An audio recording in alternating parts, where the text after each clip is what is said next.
Recently, my nephew was cutting my hair, and he asked me, why is it that I returned or sold my SUV, my Jolion Haval? And I actually explained to him that in order for me to make the shift of leaving my job and coming back home, I needed to sell that car. And that actually afforded me the opportunity to free up some money, and offered me the opportunity to be able to save so that I can be able to come home.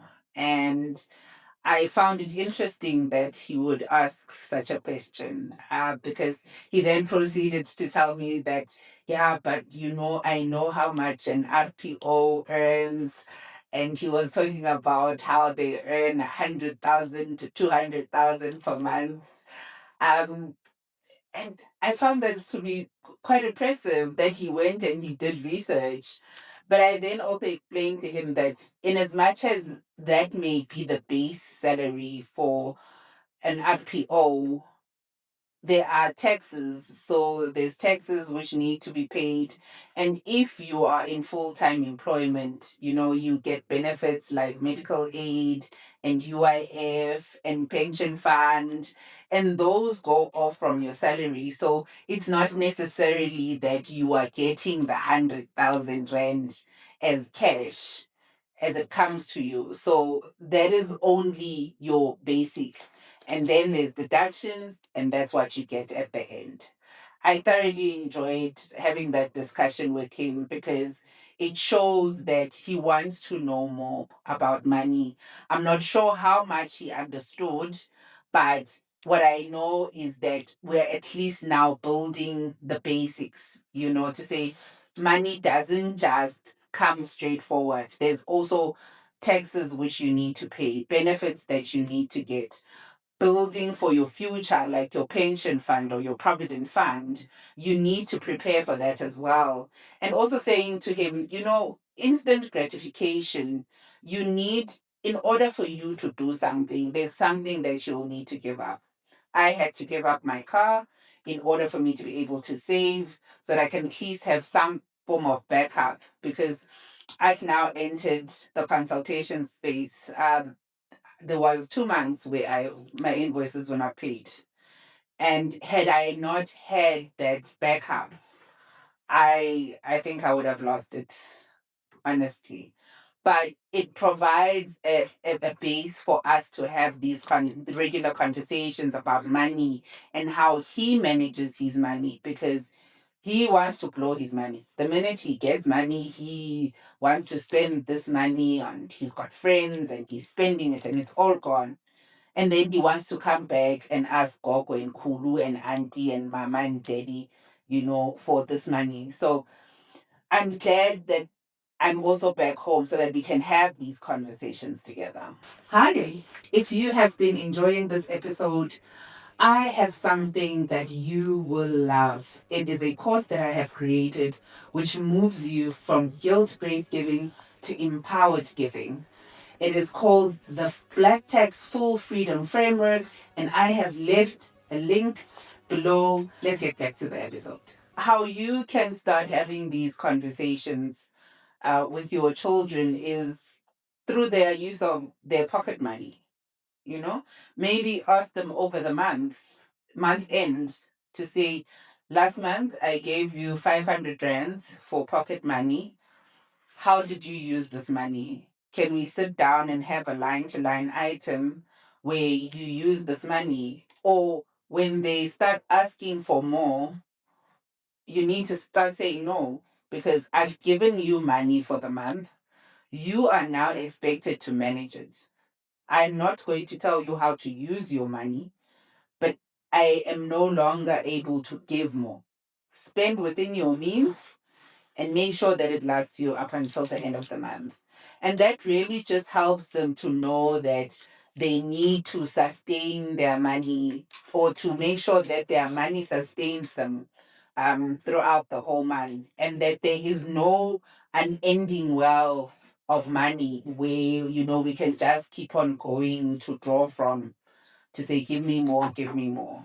I think it's particularly important for parents to start talking to their children about money from an early age, because every time they go to the shop, you take them to the shop, they want, they want, they want. Do you ever say no? Or are you always giving in and saying yes? Because then you're creating an expectation that every time that I want something, I'll always get it. You know? How do you stop them? Do you say yes today? Are there sweets or snacks at home that they can have? Or do you just allow them to keep on buying more when you're at the shop? So start them on while they're still young so that they may grow and know the value of money. Generally, in Black families, we don't talk about money. Um, I don't remember as a family us sitting down and discussing money. I mean, last week, Friday, our attorney came through and we were writing my parents' will because now we are now discussing after my mom's incident of being so sick and near death incident. I decided we need to put the will in place because we've been saying we're going to have this, we're going to do the will, we're going to do the will.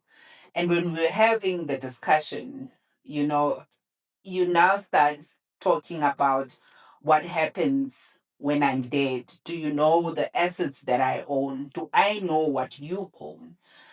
And I feel we, in as much as now we've discussed it, we've never had previous conversations where we've spoken about money in depth. This is how much we're getting into the household, and this is how much we're spending on this and that and that. So there's never been a conversation about money and accountability for what who is spending on and how much. So it's imperative to start having these conversations. And especially for our children, they mustn't see the big house and the big car and then thinking that it falls off a tree.